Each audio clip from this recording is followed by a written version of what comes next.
नमस्कार दोस्तों, मैं भारत क्लाइमेक्स ज्ञान में आपका स्वागत करता हूं। दोस्तों, आप जानते हैं कि सीटीईटी की एग्ज़ाम डेट 8 फरवरी को है और यदि आप सीटीईटी एग्ज़ाम क्वालिफाई करना चाहते हैं तो प्रीवियस ईयर पेपर की भूमिका को इनकार नहीं कर सकते। सीटेट में तो सीधे 90% जो प्रश्न बनते हैं वो प्रीवियस ईयर से ही बनते हैं। तो यदि आपने प्रीवियस ईयर को अच्छे से सॉल्व कर लिया, हल कर लिया, व्याख्याएँ देख ली तो सीटेट पास, वरना हर वर्ष फेल होने के लिए तैयार रहिए। आप जानते हैं कि सीटेट में 6% 7% के आसपास रिजल्ट जो पिछला बना था वो बना था पेपर 2 के लिए, और पेपर 1 का रिजल्ट भी 10 या 15% के आसपास ही था। तो यदि आप सीटेट पास करना चाहते हैं तो मेरे साथ जुड़िए। मैं 2011 से लेकर के 2024 तक के सारे प्रीवियस ईयर यानी PYQ को अपने चैनल पर सॉल्व करा रहा हूँ। साथ ही टॉप 100, टॉप 20 और टॉप 50 के माध्यम से हम नए इस प्रश्नों के बदले हुए नेचर को भी हल करा रहे हैं। तो चलिए शुरू करते हैं। सीटेट का जो जनवरी महीने 2024 में पेपर हुआ था, प्रीवियस पेपर है यह, इसमें सभी 30 प्रश्नों का इसमें हम लोग व्याख्यात्मक हल देखेंगे और आपकी तैयारी को पुख्ता करने में मदद करेंगे। पहला प्रश्न आपके सामने है, जोहड़ से संबंधित निम्नलिखित में से कौन सा कथन सही है? सही विकल्प का चयन करें। दोस्तों, जोहड़ की यदि हम बात करें तो जो जोहड़ है ना वो राजस्थान में है, और राजस्थान में यह एक वर्षा जल आधारित संचयन प्रणाली थी जिसमें पानी को रोक करके और गर्मी के मौसम में या फिर किसी भी मौसम में इस्तेमाल किया जाता था। आप जानते हैं राजस्थान में वर्षा बहुत कम होती है, तो यह समुदाय आधारित वर्षा जल संचयन प्रणाली है। और कहाँ प्रचलित है? राजस्थान में। राज्य का नाम याद रखिएगा, सीटेट में राज्यों का नाम पूछा जाता है। अगले प्रश्न पे चलिए। निम्नलिखित में से कौन सी रणनीति भोजन थीम को पढ़ाते समय पूछताछ को बढ़ावा देती है? सीटेट की बात करें तो जो EVS यानी पर्यावरण का पेपर है वो क्लास 5 तक की NCERT पे आधारित होता है और उसमें 6 थीमें दी हुई है, जिसमें से परिवार, भोजन, मित्र, चीज़ें जो हम करते हैं और बनाते हैं, परिवार, पड़ोस और मित्र आदि होते हैं। तो भोजन थीम को बढ़ावा देने के लिए आपको कौन सा प्रश्न लोगों से करना चाहिए? तो छात्रों से विभिन्न खाद्य पदार्थ का चित्र एकत्रित करवाएंगे? ऐसा नहीं। सैंडविच और शिकंजी लेमन वाटर को बिना आग के पकाने का प्रदर्शन करेंगे? जी नहीं। छात्रों से उनके परिवार के सदस्यों की खाने की पसंद का पता लगाने के लिए कहेंगे? जी हाँ। इसमें पूछताछ है। क्या है? पूछताछ, क्योंकि भोजन थीम पे पूछताछ को ही बढ़ावा देने की बात इसमें पूछा है प्रश्न में, तो उसके अनुसार आपका विकल्प नंबर 3 सही हो जाएगा। ठीक है, अगले प्रश्न पे चलते हैं हम लोग। 63 नंबर की एक EVS शिक्षिका अपने छात्रों से सोचने और जवाब देने के लिए कहती है कि हम सर्दियों के दौरान ऊनी कपड़ों में सहज महसूस क्यों करते हैं? जब ठंडी आती है तो हमें मोटे कपड़े क्यों चाहिए, ऊनी कपड़े क्यों चाहिए? तो देखिए, इसका एक एकदम से सटीक आंसर होता है, बिल्कुल सटीक। यदि आपने जियोग्राफी या भूगोल पढ़ा है तो आपको पता होगा कि जो ऊनी कपड़े होते हैं ना वो हमारे शरीर की गर्मी को शरीर के अंदर ही रोक करके रखते हैं, जिससे हमारा शरीर अंदर से गर्म बना रहता है और बाहर की हवाएं, सर्द हवाएं अंदर प्रवेश नहीं करती। इसलिए हम ऊनी कपड़ों को ज़्यादा प्रेफर करते हैं सर्दियों में। तो यह एक अभिसारी प्रश्न है, कन्वर्जेंट प्रश्न है। देखिए, 2 टाइप के प्रश्न आपसे सीटेट में पूछे जाते हैं। एक होता है अभिसारी प्रश्न जिसका सटीक उत्तर होता है और किताबों से पढ़ करके इसका प्रश्न, इन प्रश्नों का उत्तर दिया जा सकता है, जिनको कन्वर्जेंट कहते हैं। ठीक है।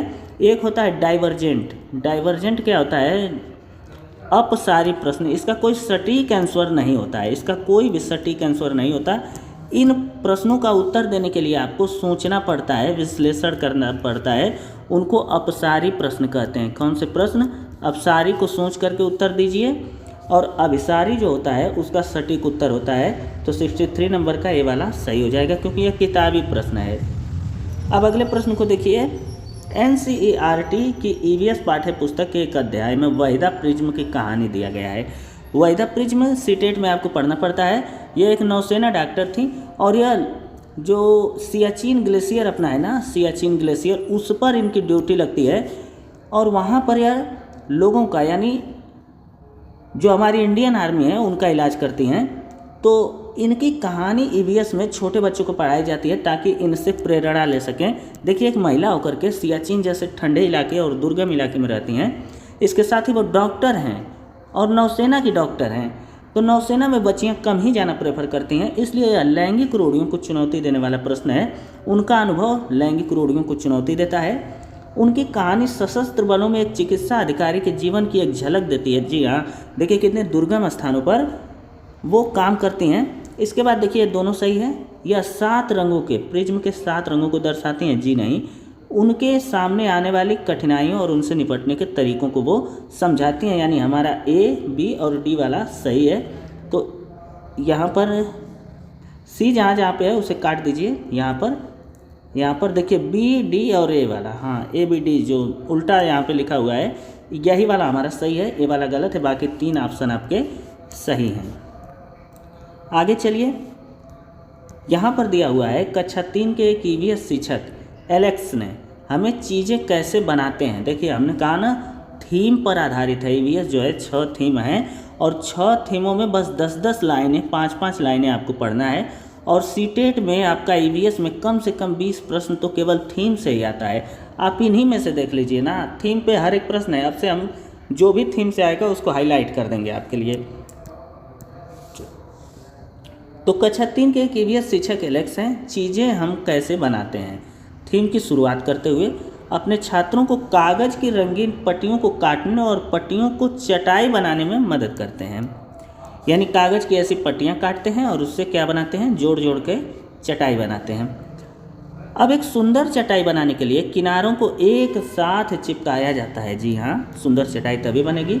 निम्न में से किस उद्देश्य से एलेक्स को अपने छात्रों को ध्यान केंद्रित करने में मदद करनी चाहिए। यानी चटाई बनाने का उद्देश्य क्या है, छोटे बच्चों को चटाई बनाना सिखाने का उद्देश्य क्या है, तो रंग पैटर्न के बारे में सीखना और सौंदर्य बोध विकसित करना। जी हाँ, क्योंकि आप देखेंगे तो चटाइयों में अलग अलग रंग होता है और उनके बाद यहाँ कोई रेड रंग का इस्तेमाल हो जाता है, यहाँ पर ग्रीन का इस्तेमाल हो जाता है, यहाँ पर अगर येलो का इस्तेमाल हो जाता है। तो देखिए एक पैटर्न है और उसी पैटर्न को वो सिखाना चाहते हैं। तो पहला आपका इसमें सही होगा। इस गतिविधि को बुनकरों द्वारा की जाने वाली गतिविधि से संबंधित करिए। जी हाँ, चटाई को बनाने की विधि को याद करिए। जी नहीं, याद नहीं करना होता है। सीटेट में यह निगेटिव टैग वर्ड है, निगेटिव है। सीटेट में कुछ भी याद, जहाँ पे आप शब्द देख लीजिए कि याद करने के लिए उसे काट दीजिए, प्रश्न से ही निकाल दीजिए उसको ऑप्शन से ही निकाल दीजिए, वो उत्तर हो ही नहीं सकता। आकर्षक रंगों के पेपर चुनना और स्ट्रिप्स को पूरी तरह से काटना सीखना। जी हाँ, तो हमारा ए, बी और डी सही है। ए, बी, डी आपका पहले ही ऑप्शन में मिल जा रहा है और वही आपका सही है। याद करना एक निगेटिव शब्द है सीटेट के लिए और इसे आपको इस्तेमाल नहीं करना है। अब देखिए 66 नंबर को देखिए कि प्रत्येक परिवार में सदस्यों की संख्या और पानी की अनुमानित मात्रा की खपत का पता लगाने के लिए छात्र अपने घर और पड़ोस में एक सर्वेक्षण करते हैं। देखिए कितना पानी का इस्तेमाल होता है, इसका क्या करते हैं, सर्वेक्षण एक पॉजिटिव शब्द है। इस गतिविधि के माध्यम से कौन से कौशल और प्रक्रियाएं विकसित की जाती हैं। तो एक ऐसी गतिविधि है कि अपने पड़ोस में जाइए और पानी कैसे इस्तेमाल होता है इसका सर्वे करिए। तो प्रश्न पूछना, प्रयोग करना, पर्यावरण के प्रति संवेदनशीलता, तो ये हो सकता है लेकिन पूरी तरह सही नहीं है। पूछताछ, परिणाम निकालना और अभिव्यक्त करना। जी हाँ, देखिए पूछताछ भी है और अभिव्यक्त करना, अपनी बातों को कहना भी है और यह परिणाम निकालना भी है कि पानी का इस्तेमाल आपके पड़ोसी कैसे करते हैं और देश में कैसे होता है। अब देखिए अगले प्रश्न को देखिए। डॉक्टर मरीजों में मलेरिया की पहचान के लिए खून की जांच कराने के लिए निर्देश देते हैं। अब खून की जांच से डॉक्टर क्या पता लगाना चाहता है, मलेरिया अगर किसी को हो जाए तो क्या कहा जाता है, जाइए पहले ब्लड टेस्ट कराइए और उसके बाद रिपोर्ट दिखाइए। तो वो डॉक्टर देखना क्या चाहता है उसमें, तो उसमें देखना चाहता है ना कि मादा मच्छर उसमें कितने अंडों की उपस्थिति करा चुके हैं। यानी आपका जो ब्लड है वो कितना गंदा हो चुका है इन मच्छरों के अंडे से, और उसी के अनुसार आपको दवा का सेवन करने के लिए डॉक्टर सलाह देता है और दवाई भी देता है। तो उसमें उपस्थित अंडों की पहचान के लिए यह करता है। अब देखिए अगला प्रश्न है कि मधुमक्खियों के छत्तों के बारे में नीचे दिए गए कथनों पर विचार करिए। तो मधुमक्खी जो छत्ता अपना लगाती है, ऐसे लटकता है वो बर्जे से, तो वो उसका जो उद्देश्य क्या है, बच्चों को पढ़ाना। सीटेट में आप देखेंगे तो हम फिर एक बार कह रहे हैं कि जो 90% प्रश्न होते हैं वो रिपीटेड होते हैं, पिछले साल के ही होते हैं। हमने भी जब सीटेट दिया था तो यही वाले प्रश्न हमसे भी पूछे गए थे। तो मधुमक्खियाँ शहद के छत्ते में रहती हैं हर छत्ते में एक रानी मक्खी होती है जो अंडे देती है। तो एकदम सही है, रानी मक्खी जो मधुमक्खी होती है वही अंडे देती है। छत्ते में कुछ नर मक्खी होते हैं जो छत्ते के श्रमिक के रूप में कार्य करते हैं। जी नहीं, मधुमक्खी ही काम करती है। जो उसका नर होता है ना, वो बस सोया रहता है और बच्चे पालता है देता, तो ये सही हो जाता। छत्ते में अधिकांश मादा मक्खियाँ श्रमिक होती हैं जो दिन भर छत्ते के लिए और बच्चों को पालने के लिए कार्य करती हैं। तो ये बी वाला गलत है, ए और सी हमारा सही है। डी वाला देख लेते हैं। श्रमिक मक्खी शहद के लिए रस की खोज के लिए लीची के फूलों का चक्कर लगाती है। तो जी हाँ, हमारा केवल एक ऑप्शन गलत है, बी वाला, बाकी ए, सी और डी सही है। तो यहाँ पर 3 तो सही है, लेकिन ऑप्शन के हिसाब से अब हमें चलना पड़ेगा, क्योंकि ऑप्शन में केवल 2 ही ऑप्शन आपका सही है। अब एक जो थोड़ा सा निगेटिव है उसे भी निकालना पड़ेगा।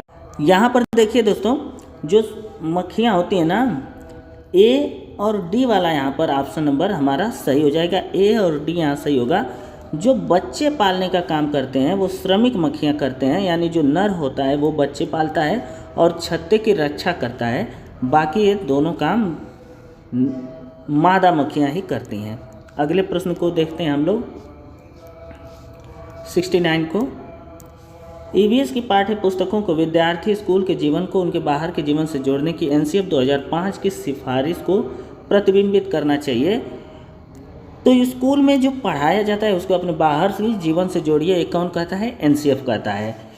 तो इसमें क्या अर्थ है, इसको क्या प्रतिबिंबित कर रहा है यह प्रश्न? विद्यार्थी ईवीएस की महत्वपूर्ण अवधारणाओं को याद करने के लिए बाध्य हैं। जी नहीं, याद शब्द सीटेट निगेटिव मानता है, जहाँ देखिएगा काट दीजिएगा। पाठ्य पुस्तक एकमात्र स्रोत है ज्ञान का। जी नहीं, इसे भी काट दीजिए, एकमात्र भी निगेटिव शब्द है और जहाँ दिखेगा सीटेट में इसे हटा दीजिएगा।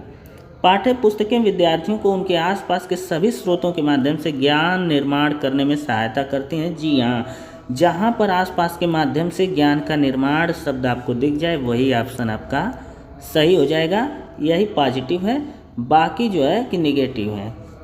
आगे देखिए, 70 नंबर का प्रश्न है कि पक्षियों का अध्ययन करने वालों ने यह प्रेक्षण किया कि पक्षियों की एक विशेष प्रजाति में नर पक्षी अपने घोंसले बनाते हैं और मादा पक्षी उन घोंसलों को देखती है और जो सबसे सुंदर लगता है उसमें वह अंडे देती है। जी देखिए कितना मतलब गजब की ये इनके अंदर कॉम्बिनेशन है। जैसे पुरुषों में सरकारी नौकरी लग जाती है तो जल्दी चिड़ियाँ गिर जाती हैं शादी के लिए, बिल्कुल वही है।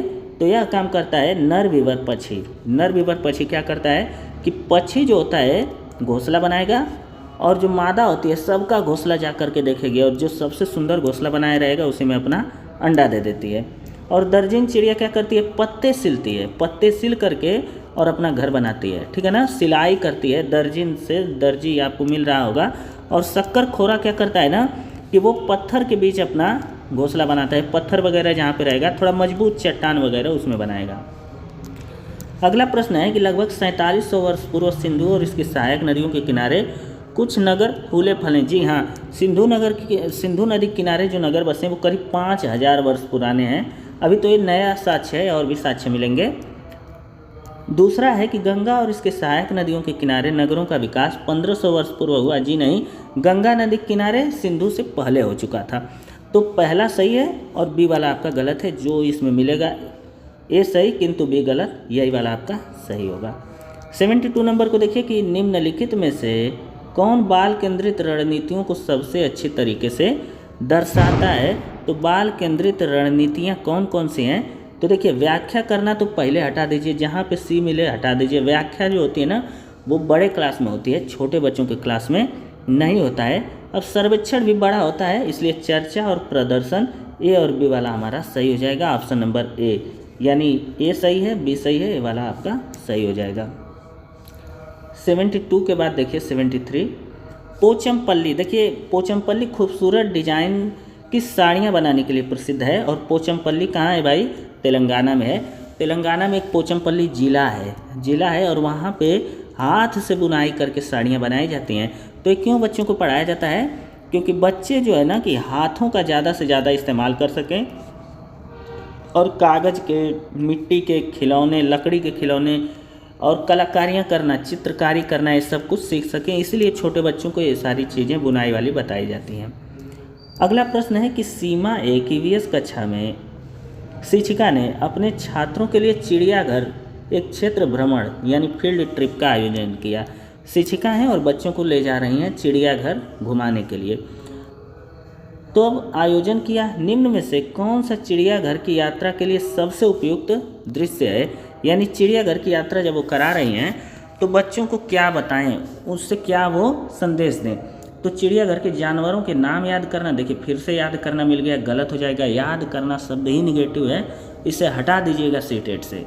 जानवरों से संबंधित अवधारणाओं को जोड़ना, जी हाँ, अगर भेड़ के बारे में कुछ सुना है तो भेड़ देख करके उससे अवधारणा जोड़िए।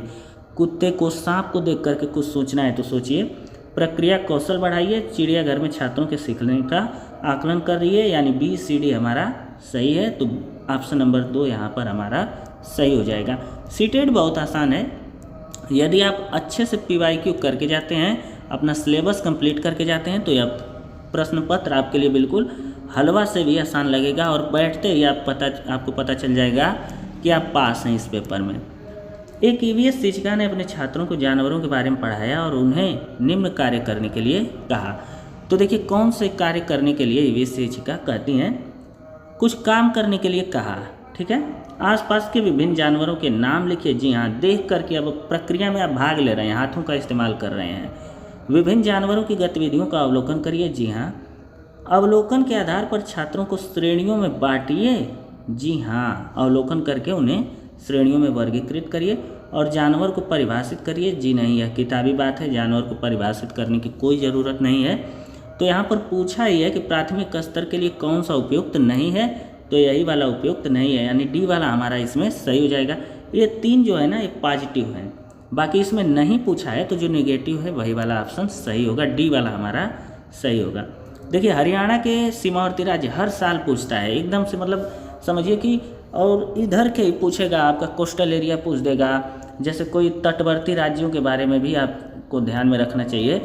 इसी तरह से लद्दाख के बारे में विशेष करके पूछा जाता है, लद्दाख को, कश्मीर को, क्योंकि वहाँ के बर्फ़ पड़ती है और पहनावा अलग है, खान पान अलग है, तो उनका मैप भी पूछा जाता है। यानी इंडिया के मैप से एक प्रश्न आपका पक्का होता है और एक लद्दाख का पक्का होगा, तो 2 प्रश्न।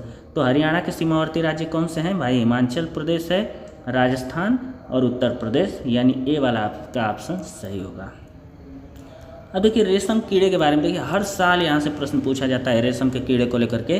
तो रेशम का कीड़ा होता है ना, अपनी मादा को कई किलोमीटर, करीब 3 किलोमीटर दूर अगर उसकी मादा को आप छोड़ देंगे तो उसको गंध से वो जान जाएगा। क्यों जान जाता है? क्योंकि वो एक फेरोमोन्स छोड़ते हैं और फेरोमोन्स सूंघने की इनकी क्षमता काफ़ी ज़्यादा होती है, बहुत ज़्यादा होती है। दोनों ही आपके ऑप्शन सही हैं। और रेशम के कीड़ों से क्या बनाया जाता है? रेशम बनाया जाता है। तो ए और आर दोनों सही हैं और व्याख्या भी इसकी सही है, ठीक ठाक है। अगला देखिए फिर से थीम वाला प्रश्न आ गया। हमने कहा था ना थीमों पे काफ़ी आधारित है प्रश्न, कि देखिए ईवीएस पाठ्यक्रम 6 थीमों में बटा है। पानी, आपसी संबंध, भोजन, यातायात, आवास एवं वस्तुएं कैसे कार्य करती हैं। तो ये 6 थीमें हैं और ईवीएस के थीम बच्चों के जीवन के बिल्कुल करीब हैं। तो दोनों कथन आपका सही है, दोनों ही कथन आपका सही है। ये याद कर लीजिए, अभी याद कर लीजिए, यहाँ पर थीम जो है इसी चैप्टर में याद कर लीजिए। अगला प्रश्न देखिएगा, दिए गए कथनों को ध्यानपूर्वक पढ़िए और उत्तर दीजिए। तो जाइलम क्या करता है? खनिजों को जड़ों के पौधे के बाकी हिस्सों तक पहुँचाता है, जी हाँ। और फ्लोएम क्या करता है? जब पत्तियाँ होती हैं ना, ये पत्तियाँ, इनमें जब भोजन पक जाता है तो फ्लोएम उन्हें जड़ों तक और तनों तक पहुँचाता है पेड़ को खाने के लिए। तो दोनों ही आपका ऑप्शन सही हो जाएगा। व्यापक मूल्यांकन का अर्थ क्या होता है? देखिए व्यापक मूल्यांकन का अर्थ होता है पढ़ने पढ़ाने के दौरान मूल्यांकन, और उनका खेल का मूल्यांकन करना, गाने का मूल्यांकन करना, बच्चे की पढ़ाई का मूल्यांकन करना, बातचीत का मूल्यांकन करना, ये सब व्यापक मूल्यांकन के तहत आते हैं। और एक ईवीएस शिक्षक व्यापक मूल्यांकन के लिए बच्चे का यदि पोर्टफोलियो उठा ले तो उसे अंदाज़ा हो जाएगा कि बच्चा अच्छा कर रहा है या नहीं, ठीक है ना। तो आपका डी वाला ऑप्शन यानी चौथे नंबर का यहाँ सही होगा। इसके बाद देखिए रवि ने एक गिलास में जल लिया, उसमें उसने एक साबुत नींबू डाल दिया, फिर वह उस गिलास में बहुत सारा नमक डालता है और फिर नींबू क्या होता है कि तैरने लगता है नींबू पानी के ऊपर। तो देखिए पहले नींबू पानी जैसे आप एक गिलास में लेंगे ना यहाँ तक, तो नींबू यदि आपने उसमें डाल दिया यहाँ, तो वो नीचे बैठ जाता है, लेकिन जैसे जैसे आप नमक इसमें ऐड करते जाएंगे वो नींबू ऊपर आकर तैरने लगेगा। तो होता क्या है ना कि पानी की डेंसिटी जो घनत्व होता है वो बढ़ जाता है, इस कारण नींबू ऊपर तैरता है। तो बच्चों को ये चीज़ें करके सिखाइए, तभी बच्चे अच्छे से समझ पाएंगे। नींबू जल में तैरने लगेगा और बच्चे बहुत खुश होंगे और इससे वो प्रक्रिया में भाग लेना आसान होगा। स्कूल की किताबें उनके लिए बोझिल नहीं होंगी। निम्न में से कौन सा समूह प्राथमिक स्तर पर ईवीएस के थीमों को दर्शाता है? देख रहे हैं ना, फिर से थीम। तो परिवार, मित्र, यात्रा और प्राकृतिक संसाधन। तो प्राकृतिक संसाधन नहीं है, आवास, यात्रा, चीज़ें जो हम बनाते हैं और करते हैं। डी नंबर का ऑप्शन इसमें सही होगा। अब देखिए अलबरूनी को आप जानते होंगे। इतिहास में गजनवी जी के साथ आए थे और गजनवी ने क्या किया था, भारत को बर्बाद कर दिया। लेकिन अलबरूनी ने बहुत कुछ भारत को और भारत के बारे में, भारत के इतिहास को लिखने के बारे में बहुत कुछ लिखा, बहुत कुछ भारत के बारे में देख करके लिखा, तालाबों के बारे में लिखा। तो यहाँ के उज्बेकिस्तान के वो रहने वाले थे, जी हाँ। उन्होंने 1000 साल पहले वो भारत आए थे, जी हाँ। उसने भारत के उस समय के तालाबों के बारे में कुछ नहीं लिखा, जी नहीं। उसने लिखा कि भारत के लोग बहुत ही बढ़िया तालाब बनाते हैं और दुनिया में ऐसा तालाब बनाने वाले कोई है ही नहीं। अपने लेख में उसने भारत में तालाब बनाने की तकनीक की प्रशंसा की। तो ये तीनों सही है और तीनों ही सही है, एक ही आपका गलत है और गलत वाला ही ऑप्शन इसमें आपसे पूछा है कि कौन सा गलत है। तो 3 नंबर का आपका गलत है। देखिए बोरा क्या है, तो बोरा असम में चावल की एक प्रकार होती है, एक किस्म होती है। और चावल की जो किस्म होती है उसे लोग बड़े अच्छे से और चाव से खाते हैं असम में। और वो चिकनी मिट्टी में होती है और चिपचिपी होती है, ठीक है ना। वो बिल्कुल जब चावल बन करके तैयार हो जाता है तो वो चिपचिपा होता है, लेकिन लोग वहाँ पर खाते हैं। तो दोनों ही आपका ऑप्शन इसमें सही है। अब 85 नंबर को देखिएगा कि उस वस्तु का द्रव्यमान ज्ञात करिए जिसका घनत्व 12 मिलीलीटर और आयतन 3 मिलीलीटर है। तो द्रव्यमान बराबर यानी अब गुण एमए होता है ना, तो इसका इसमें क्या कर दीजिए, गुणा 12 यहाँ हो जाएगा, 36 ग्राम हो जाएगा। देख रहे 12 ग्राम मिलीलीटर ही है, 3 ही है, तो कुल कितना होगा, तो गुणा कर दीजिए। अगला देखिए, आप चाहते हैं कि छात्र सहपाठी शिक्षण रणनीतियाँ द्वारा सीखें, तो आप कैसा समूह बनाना चाहेंगे? तो अगर आप चाहते हैं कि रणनीतियों द्वारा छात्र सीखें तो आप भागीदारी और सहयोग के आधार पर एक विषम समूह बनाएं कि उस विषम समूह में तेज बच्चा भी है, कमज़ोर भी है, ठीक है ना, और अलग पृष्ठभूमि का भी बच्चा है, हिंदी बोलने वाला भी है, अंग्रेजी बोलने वाला भी है, ऐसा समूह बनाएं। 3 नंबर का ऑप्शन अब इसमें सही है। यहाँ देखिए घड़सीसरिया कौन थे, एक राजा थे राजस्थान के। कहाँ के? राजस्थान के। और राजस्थान से जोहड़ वाला और घड़सीसर वाला, जोहड़ भी पानी के लिए था और घड़सीसर भी पानी के लिए था। तो कौन सा इसमें से सही है वो सही चुने। जैसलमेर राजा ने इसे बनाया था। यह लगभग 650 वर्ष पुरानी है, जी हाँ। यह 9 तालाबों से जुड़ा है, जी हाँ। और यह आज भी प्रयोग में है, जी नहीं, यह आज भी प्रयोग में नहीं है। देखिए यहाँ पर पूछा नहीं है, इसलिए आज यह प्रयोग में नहीं है। यह 3 आपके सही हैं और 1 आपका गलत है। तालाब आज प्रयोग में नहीं है, बिल्कुल गंदगी और कचरा जमा है। लोगों को इसे साफ करना चाहिए और अपना इस्तेमाल करना चाहिए। देखिए फिर से एक थीम पर प्रश्न है, यानी देख रहे हैं 10 प्रश्न आपके बिल्कुल थीम से मिल जाते हैं। अब कल की वीडियो जो आएगी वो थीम पर आधारित होगी। यहाँ थीम परिवार और मित्र ईवीएस में एक प्रमुख थीम है। पौधों और जानवरों को परिवार और मित्र के उप थीम के रूप में प्रस्तुत किया जाता है। अब देखिए थीम के द्वारा मनुष्य और जीवन के अन्य रूपों की अन्योन्यश्रिता पर प्रकाश डाला गया है। तो जी हाँ, मनुष्य और वस्तु कैसे एक दूसरे पे आधारित हैं उस पर प्रकाश डाला गया है। तो दोनों ही आपका कथन क्या है, सही है और कथन की व्याख्या भी सही है। तो हमारा 1 नंबर का इसमें ऑप्शन सही हो जाएगा। तो दोस्तों ये रहे हमारे पर्यावरण ईवीएस के 30 प्रश्न जो 2024 पेपर 1 में आपसे पूछे गए थे जनवरी महीने में। तो कैसी लगी वीडियो, लाइक करिए, सब्सक्राइब करिए।